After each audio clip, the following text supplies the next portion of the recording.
얼마나 사랑하는지 모릅니다. 부모가 자식을 사랑하는 것보다도 하나님은 여러분을 더 사랑합니다. 그런 깊은 은혜를 체험해 보시기 바랍니다. 하나님은 절대로 너의 육신의 부모는 너를 버릴 수 있을지 몰라도 하나님은 절대로 우리를 버리지 않습니다. 끔찍하게 사랑합니다. 그래서 보십시오. 사랑하는 자들아. 자, 우리의 고난이 오는데 이런 고난이 옵니다. 반드시 옵니다. 너희를 연단하려고 오는 불시험을, 이게 고난입니다. 불시험이라는 것은 어려운 고난을 말합니다. 불같이 다가오는 고난, 견디기가 힘드는 고난, 이런 불시험을 이상한 일 당하는 것 같이 이상히 여기지 말라. 왜 내게 이런 고난이 옵니까? 왜 내게, 나는 예수 잘 믿는데도 불구하고 하나님의 말씀을 따라서 살려고 하는데도 불구하고 왜 나에게 이런 질병이 옵니까?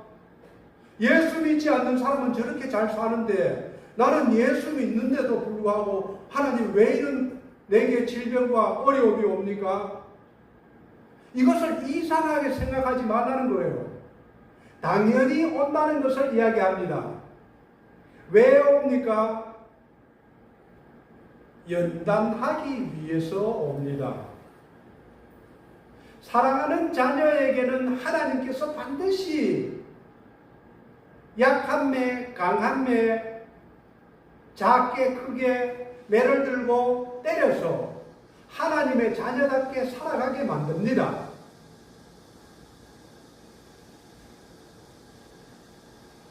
차를 세워놨는데 신호를 받고 차가 서 있는데 뒤차가 와서 우리 차를 들이박아 내 목에 이상이 생겼습니다. 이거 억울한 거 아닙니까? 하나님 왜 나는 잘못을 하지 않았는데 교통사고가 납니까? 이상하게 여기지 말라는 거예요. 이웃집에 화재가 났는데 불이 붙어가 내 집까지 불이 탔습니다. 하나님 왜 나는 잘못이 없는데도 왜 가만히 있는데 내 집이 불에 탔습니까? 이것을 이상하게 여기지 말라는 겁니다. 성경의 요셉은 어릴 때부터 하나님 말씀대로 살려고 노력한 사람입니다. 그런데 형님들이 이 요셉을 죽이려고 하다가 애굽에 종으로 팔았습니다. 그리고 애굽에 종으로서 잘 생활하고 있는데 보디발의 아내가 옷을 벗고 자기를 유혹했습니다. 그것을 뿌리치고 도망갔거든요. 그런데도 감옥에 갇혔습니다. 그것을 이상하게 여기지 말라는 거예요. 내가 잘할 수 있습니다. 나는 잘못이 없습니다. 나는 바르게 신앙생활을 하고 있습니다. 그런데도 요셉에게도 고난이 왔고 고난이 옵니다.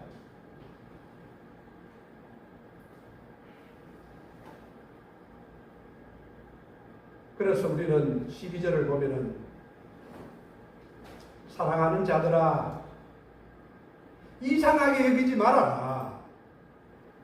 하나님께서 우리를 보고 그렇게 이야기하는 거예요. 사랑하는 자들아 너에게 어려움이 오고 고난이 오고 교통사고가 나고 질병이 오고 자녀들의 문제가 생기고 취업이 안 되고 직장에서 잘못되더라도 그것을 이상하게 생각하지 말라는 거예요. 우리가 하나님이 주시는 이 고난의 목적을 알게 되면은 우리는 고난을 대하는 태도가 달라집니다. 이상하게 여기지 마라. 왜 그러냐? 우리를 사랑하기 때문에 연단하기 위해서 오는 거예요.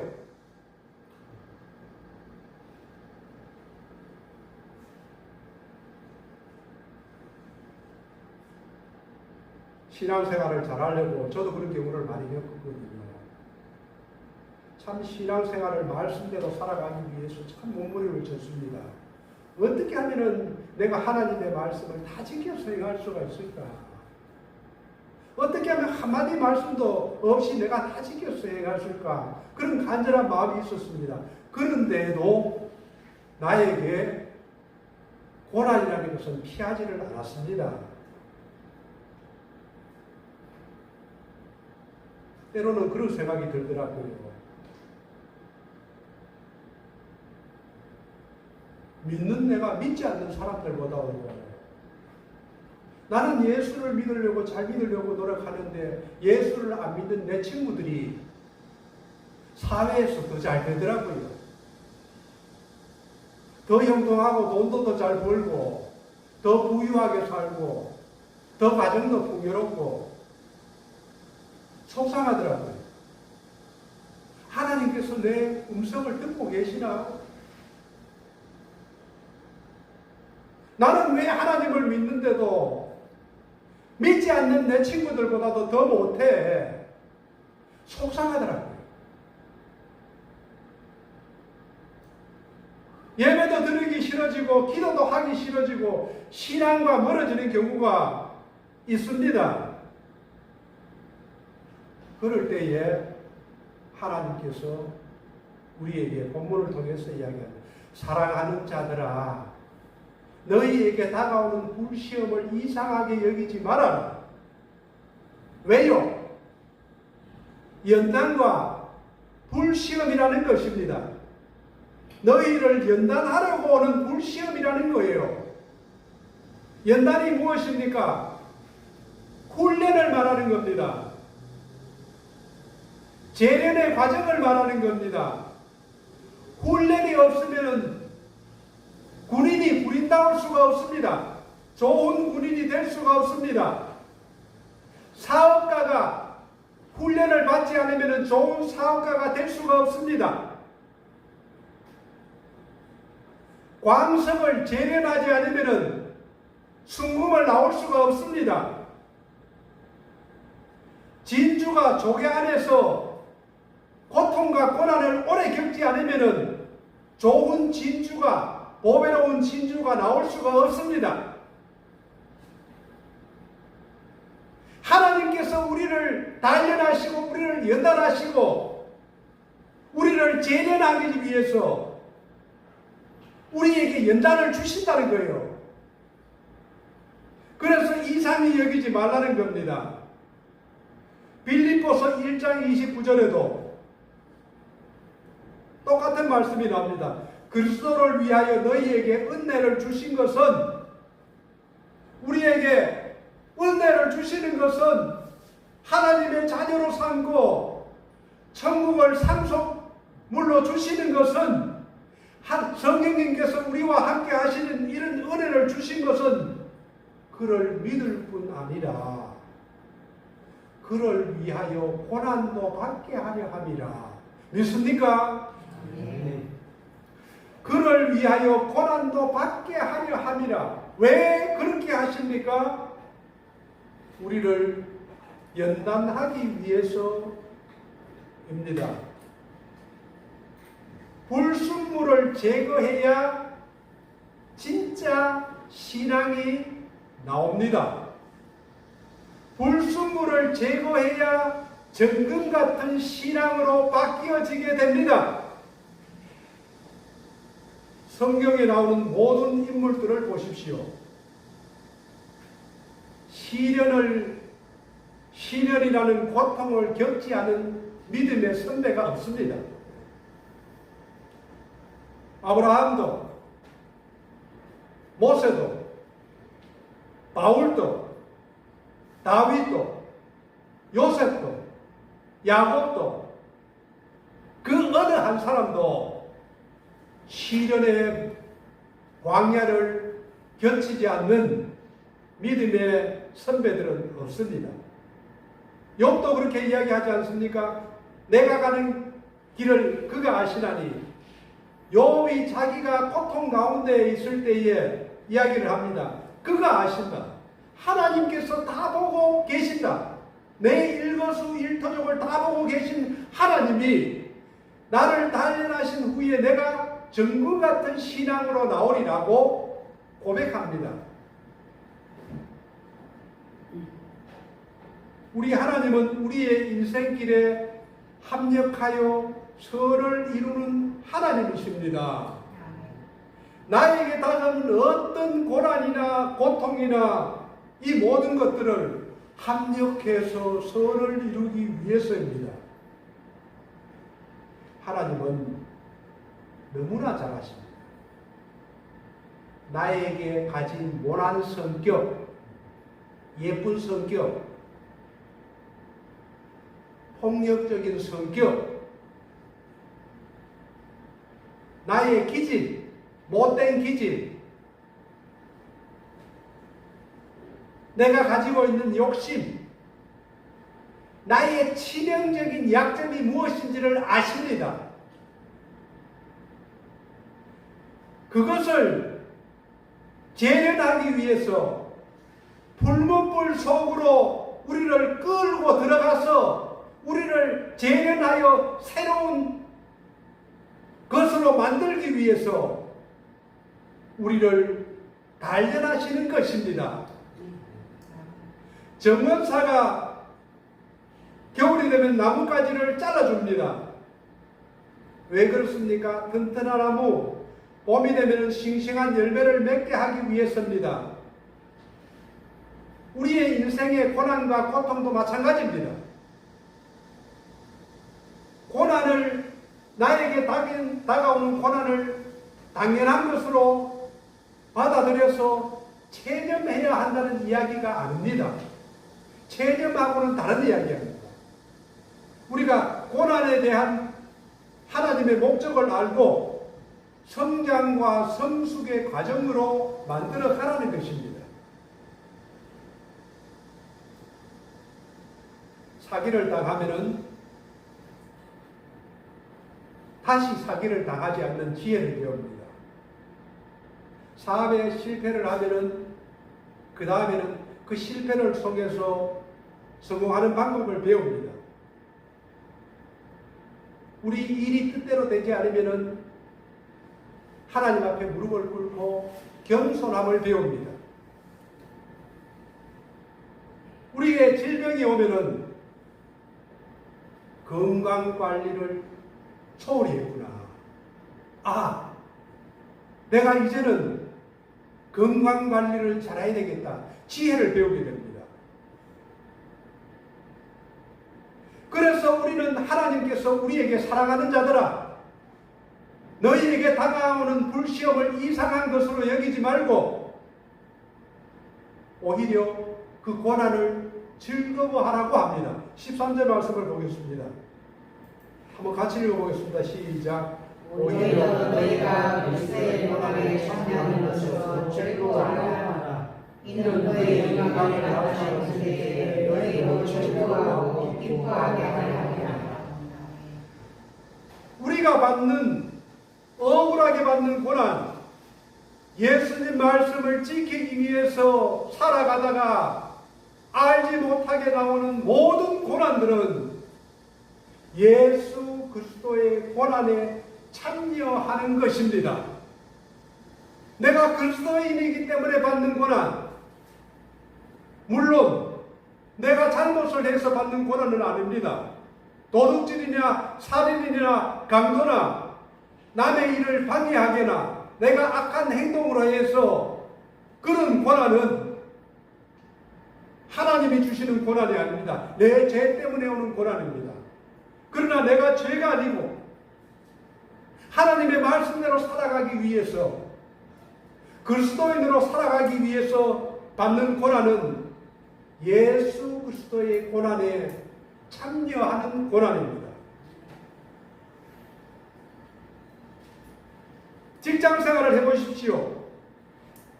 수도 없이 어려움을 당합니다. 예수 믿는다는 이유로.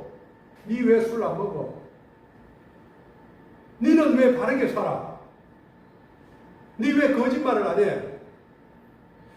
상사들이 시킵니다.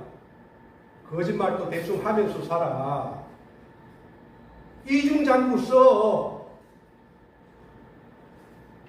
경비들에게 그러거든요.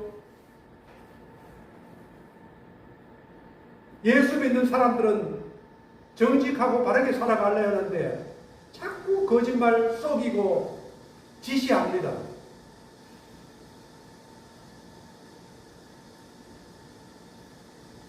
그럴 때 어떻게 해야 됩니까? 13절 후반을 보십시오.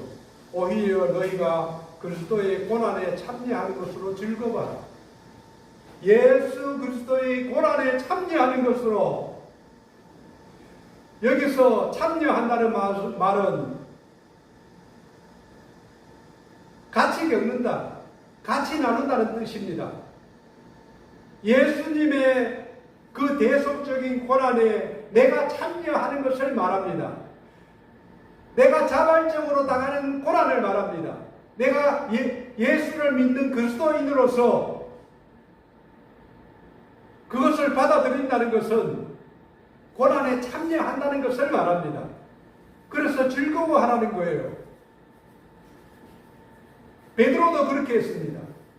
예수님이 십자가에 달린다고 하니까 예수님이 죽으면 안 됩니다.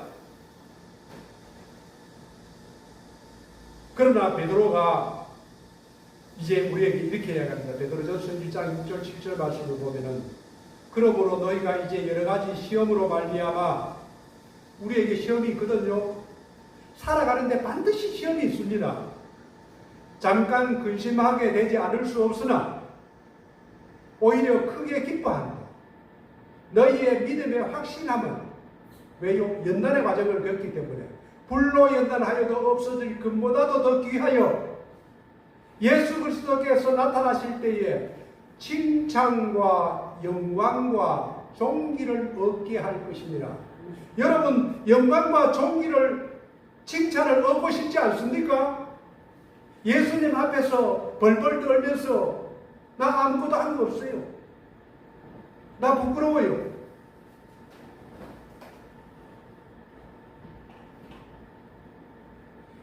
베드로도 자신이 예수님 십자가에 달릴 때 도망갔던 사람입니다. 예수님의 부활을 목격하고 예수님이 다시 살아나심과 부활과 하늘로 승천하는 것을 보고 베드로가 변한 것입니다.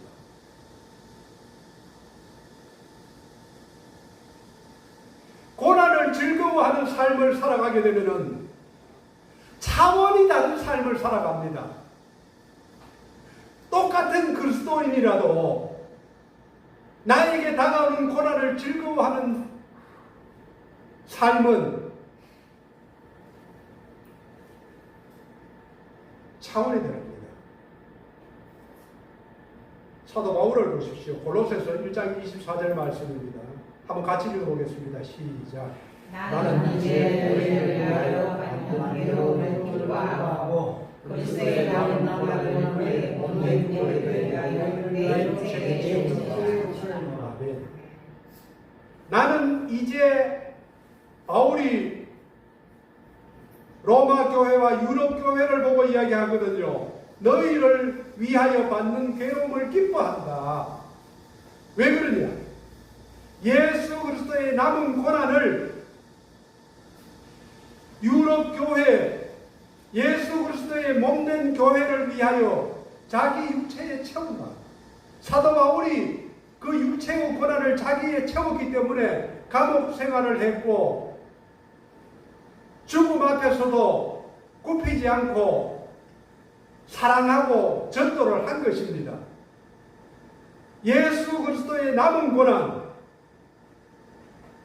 우리가 겪어야 될 복음을 위한 고난, 그의 몸된 교회를, 이 교회를 위해서 사도 바울은 육체를 채웠습니다. 고난을 당할 때에 하나님의 음성이 기쁠 때는 아주 작게 속삭이듯이 들립니다. 어렵고 힘들 때는 조금 더 크게 들립니다. 그러나 예수 그리스도의 고난을 내가 짊어지고 갈 때는 하나님의 음성이 스피커같이 크게 소리 들립니다. 내가 너와 함께 하고 있다. 이 고난을 이겨나가라. 위로와 용기를 주십니다. 왜 순교할 수 있는지 아십니까? 주님께서 은혜를 주시기 때문에 순교할 수가 있습니다. 아무나 순교할 수 있는 것이 아닙니다. 이는 그의 영광을 나타내실 때에 너희로 즐거워하고 기뻐하게 하렵니다. 우리가 고난을 피한다면 수치를 당할 수 있습니다. 고난을 기쁨으로 당하면 그 고난 속에서도 기쁨이 있습니다. 즐거움이 있습니다. 주님도 똑같은 말씀을 하십니다. 마태복음 5장 11절 12절 말씀.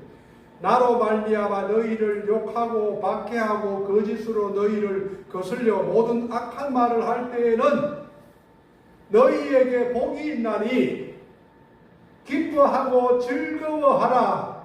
하늘에서 너희의 상이 큼이라. 너희 전에 있던 선지자들을 이같이 박해하였느니라. 오늘 본문 14절도 똑같은 말씀을 하거든요. 너희가 그리스도의 이름으로 치욕을 당하면 복 있는 자로다. 영광의 영, 곧 하나님의 영이 너희 위에 계심이라. 예수 이름으로, 그리스도 이름으로 우리가 아무 잘못한 것 없이 교통사고를 당하든지 질병에 걸리든지 자녀들에게 문제가 생기든지 어떠한 고통과 어려움이 와도 그것을 즐거워하라는 것입니다. 16절의 말씀을 보면은 만일 그리스도인으로 고난을 받으면 부끄러워하지 말고 도리어 그 이름으로 하나님께 영광을 돌리라. 할렐루야, 하나님 감사합니다. 하나님께 영광을 돌리라는 것이에요.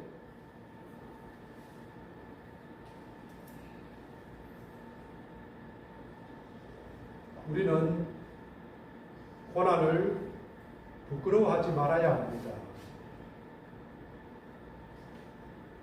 장애를 부끄러워할 필요도 없습니다.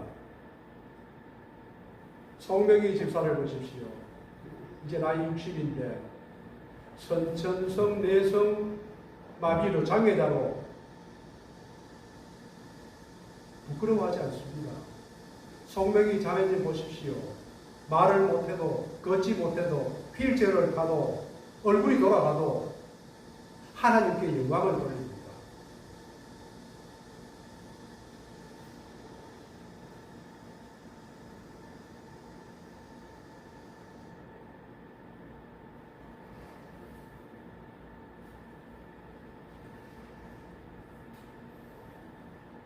예수 믿는다고 해서 죽음이 우리를 피해가지 않습니다. 우리가 살다 보면은 이해할 수 없는 고난이 많이 있습니다. 그래서 19절에서 이렇게 이야기합니다.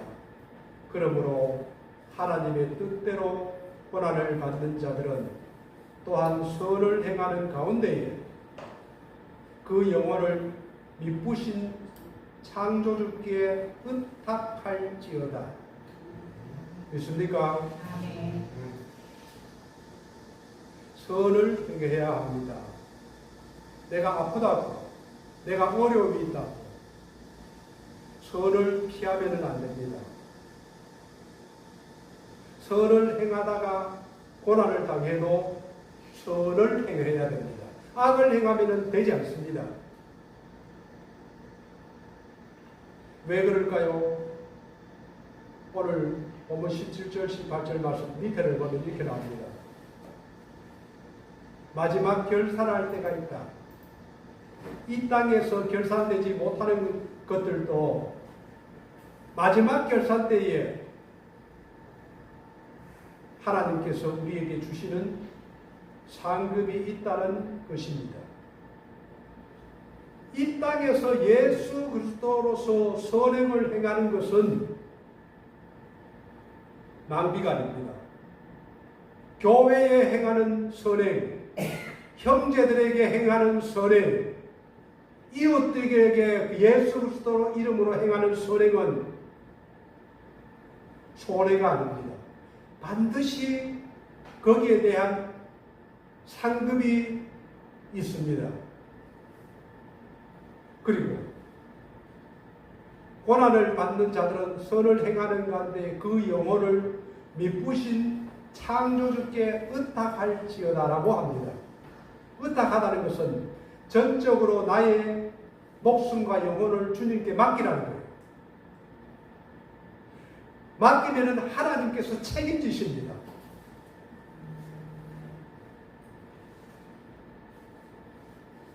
미국의 심리학자인 레리 크랩이 신앙인으로 50년 동안 상담 사역을 했습니다. 어릴 때부터 하나님의 일을 한 거지요. 그런데 60이 되어서 암이 걸려서 항암 치료를 하게 되었습니다. 그리고 그 책에서 이렇게 썼습니다. 하나님을 신뢰한다는 것이란 책. 왜 착한 사람들에게 고난이 따르는지 명쾌하게 내가 설명할 수는 없지만 한 가지 중요한 사실은 하나님은 고난이라는 방법으로 우리를 예수를 닮게 한다. 고난이라는 방법으로 예수를 닮게 한다라고 깨달은 것입니다. 나의 못난 기질, 나의 못난 성품, 나의 못난 성격, 하나님이 쓸 수 있도록 다듬어가는 거예요.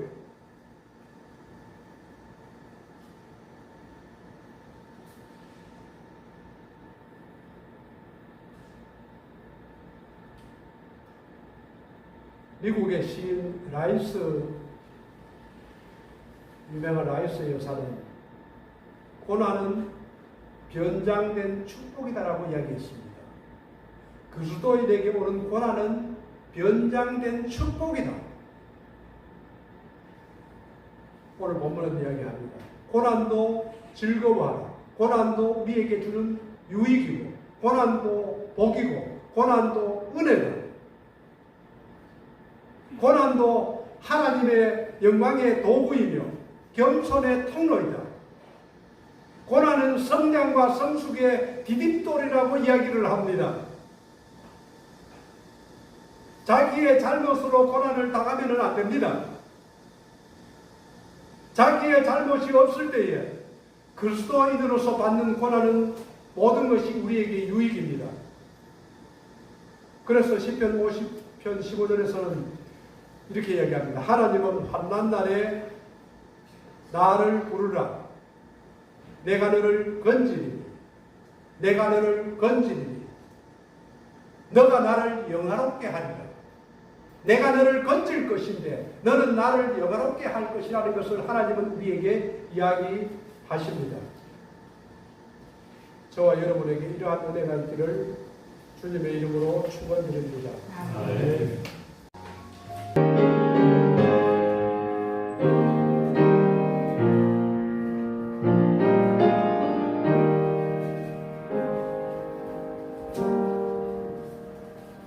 우리에게 주시는 말씀은 베드로전서 4장 12절에서 16절까지 말씀입니다.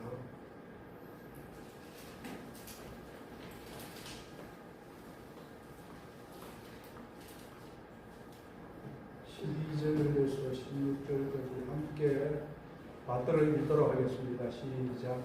사랑하는 자들아 너희를 바라고 너는 시험을 이상한 당하는 것 같이 이상해지지 말고 오히려 너희가 그리스도의 고난에 참여하는 것으로 즐거워하라. 이는 그의 마음을 나타내실 때에 너희로 즐거워하고 기뻐하게 하려 함이라. 너희가 그리스도의 이름으로 지시를 당하면 복이 되리라. 영광의 영광 하나님의 영이 너희에게 있으리라. 너희가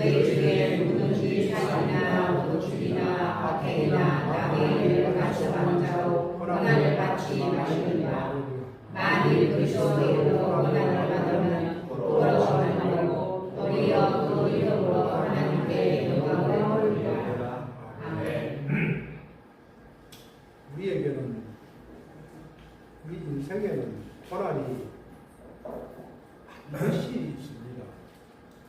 고난이 없으면 사람도 안 됩니다. 고난은 예수 믿는 사람이나 예수 믿지 않는 사람이나 누구에게나 다 다가옵니다. 그런데 우리에게 질병이나 사고나 자녀들 문제나 어려운 문제들이 왔을 때에 반드시 옵니다. 그런데 그 어려운 문제를 우리 앞에 닥친 고난을 어떻게 대하는가에 따라서 인생이 망가질 수도 있고 성공할 수도 있고 실패할 수도 있고 행복할 수도 있고 불행할 수도 있습니다. 우리의 인생 가운데의 고난은 누구에게나 반드시 옵니다. 그런데 그 고난을 어떻게 우리가 대하는가에 따라서 우리의 삶이 불행해지는가 행복해지는가 달라집니다. 오늘 베드로 전서에서는 하나님께서 베드로를 통해서 우리에게 이 고난을 어떻게 우리가 대해야 되는가, 고난을 대하는 자세, 그 태도를 우리에게 이야기를 해 주십니다.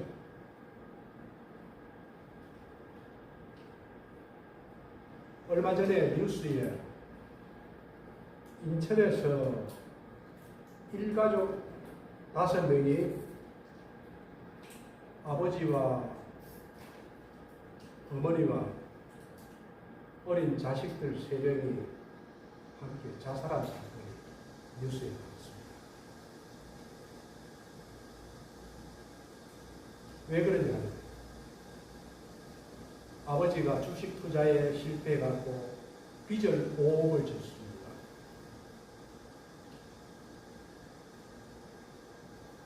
그 빚을 견디지 못해서 자식을 3명을 죽이고 아버지 자식 자기도 자살해서 죽었습니다. 고난은 누구나 합니다. 독일의 세계적인 음악가 세바스찬 바하가 있습니다. 바하. 이름은 들어봤지만 저도 잘 모릅니다. 책을 통해서 알게 됐습니다. 이 유럽의 서양의 음악의 아버지라고 하는 바하는 엄청난 고난을 받았습니다. 이 바하가 태어나서 어릴 때에 초등학교도 다니기 전에 부모님이 돌아가셨습니다. 그러면은 자식은 그랬습니다. 나이가 좀 들어서 결혼을 했는데 자기 아내도 7 자녀를 놓고 질병이 와서 죽었습니다. 그러면은 이 바하는 힘들지요. 그런데 재혼했습니다. 또 재혼해서 기독교 집안이다 보니까 피임을 하지 않습니다. 그 당시에. 그래서 11명의 아들과 9명의 딸을 낳았는데 그 중에 10명의 자녀가 다 죽었습니다. 1명은 정신박약하고 지냈습니다. 아버지가 얼마나 괴롭겠습니까? 그런데 이 바하가 나이가 들어서 눈이 멀었습니다. 그리고 뇌출혈로 반쪽은 불수가 되었습니다. 경제적으로도 아주 가난했습니다. 그런데 이 바하는 그런 고통 속에서, 고난 속에서 아주 웅장하고 장엄한 찬양곡과 음악을, 불후의 음악을 만들어냈습니다. 인생은 누구에게나 질병이 오고 고난이 옵니다. 그리고 그 바하의 후손들이 바하를 닮은 50명의 음악가가 배출되었다고 합니다. 고난을 어떻게 다루느냐에 따라서 우리의 인생은 달라집니다. 고난에는 두 가지 종류의 고난이 있습니다. 한 가지는 내가 잘못해서 오는 고난이 있고, 한 가지는 내가 잘못하지 않는데도 오는 고난이 있습니다. 오늘 본문에서 하나님께서는 베드로 사도를 통해서 이렇게 이야기합니다. 15절 말씀을 보십시오. 너희 중에는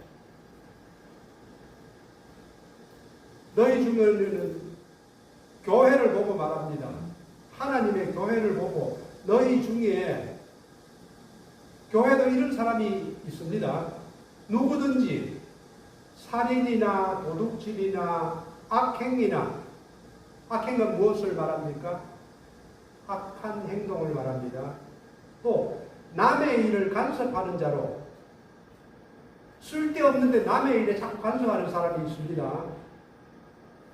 그런 사람은 반드시 고난이 옵니다. 고난을 받지 말라. 너희 중에, 우리 앉아있는 사람들 중에 하나님께서 그렇게 이야기합니다. 도둑질이나 살인이나 나쁜 짓이나 남의 일을 간섭하는 자, 남의 일을 간섭할 필요가 없습니다. 악행, 나쁜 일을 하면 안 됩니다. 우리는 예수님을 닮아서 예수님의 행동을 따라서 살아야 될 그리스도인입니다. 그런데 이렇게 하는 사람이 있다는 거예요. 그런 사람은 고난을 받습니다. 결국은 하나님의 말씀에 불순종해서 받는 고난입니다. 이런 고난을 받지 말아야 합니다. 사람들이 이렇게 이야기하는 사람들이 있습니다. 교회를 다니는 사람들. 아무렇게 살아도 되지 뭐. 적당히 죄를 좀 지으면 어때? 죄 짓고 사는 사람도 잘 살던데. 이런 이야기를 들어보셨지요? 저도 들어봤습니다. 그런 사람들 앞에, 눈앞에 당장에 하나님께서 너 임마 혼나봐 이렇게 심판하지 않습니다. 하나님이 바로 때리지를 않습니다.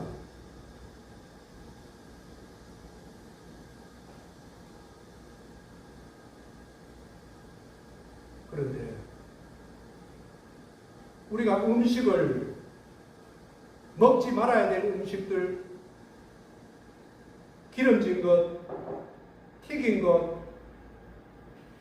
소세지 이런 것들, 베이컨 이런 것들을 많이 먹으면 안 좋다 하거든요. 그런데 몸에 나쁜 음식을 자꾸 먹어보십시오. 결국 그것이 쌓여서 질병이라는 것이 몸에서 나옵니다. 재물도 보십시오. 지금 내가 좀 여유가 있습니다. 부유합니다. 그렇다고 해서 내 형편이 조금 부유하다고 해서 절제하지 않고 낭비를 하면은 반드시 궁핍이라는 고난이 다가옵니다.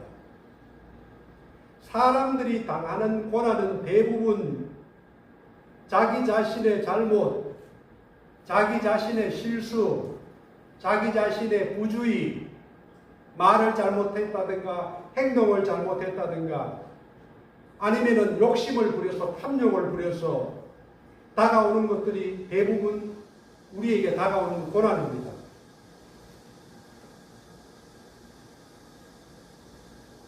자, 예수 믿는 사람들이 그런 고난을 받는 경우가 있습니다.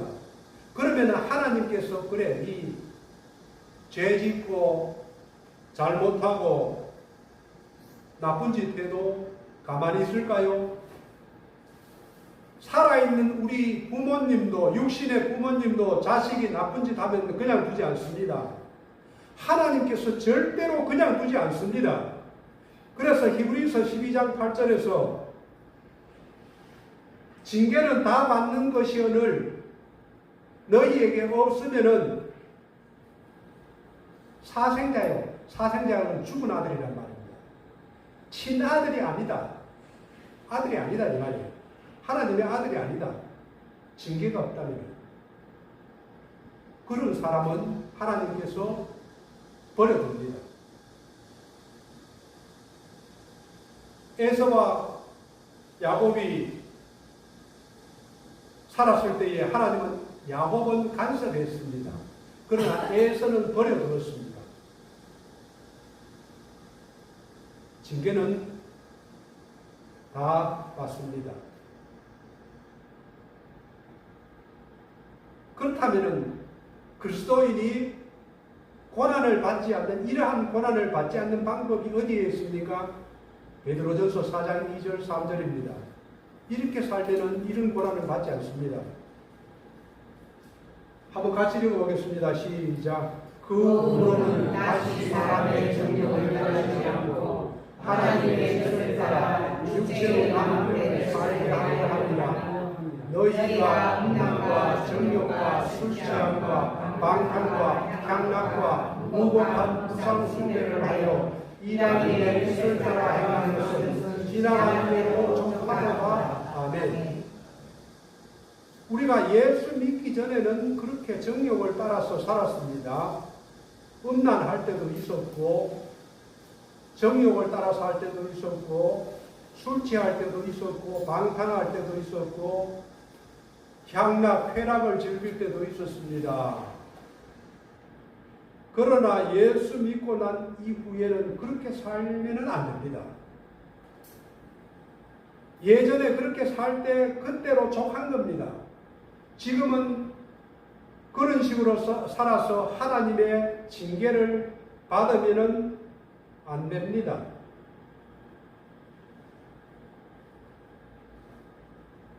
다윗은 하나님을 잘 믿었지만은 죄를 저질렀을 때가 있었습니다. 그럴 때에 어떻게 했느냐 하면은 시편 51편 1, 2절에서 바로 하나님 앞에 무릎을 꿇었습니다. 우리에게 고난이 오고 하나님의 징계가 오면은 우리는 우리 자신을 돌아봐야 됩니다. 왜 나에게 이런 고난이 다가오는가? 왜 나에게 이런 어려움이 다가오는가? 다윗은 즉시 무릎을 꿇었습니다. 보십시오. 시편 51편 하나님이여 주의 인자를 따라 내게 은혜를 베푸시며 주의 인자를 따라 하나님은 우리가 하나님 앞에 무릎을 꿇으면은 용서하십니다. 주의 많은 긍휼을 따라 내 죄악을 지워주소서. 얼마나 다윗이 큰 죄를 저질렀습니까?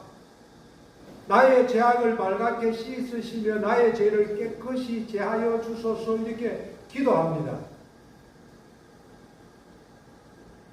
우리가 하나님 앞에 철저히 무릎을 꿇으면은 하나님은 선하고 자비하셔서 우리를 깨끗하게 해주십니다. 그런데 우리가 잘못하지 않고도 받는 고난이 있습니다. 12절을 이렇게 보시면은 하나님은 베드로서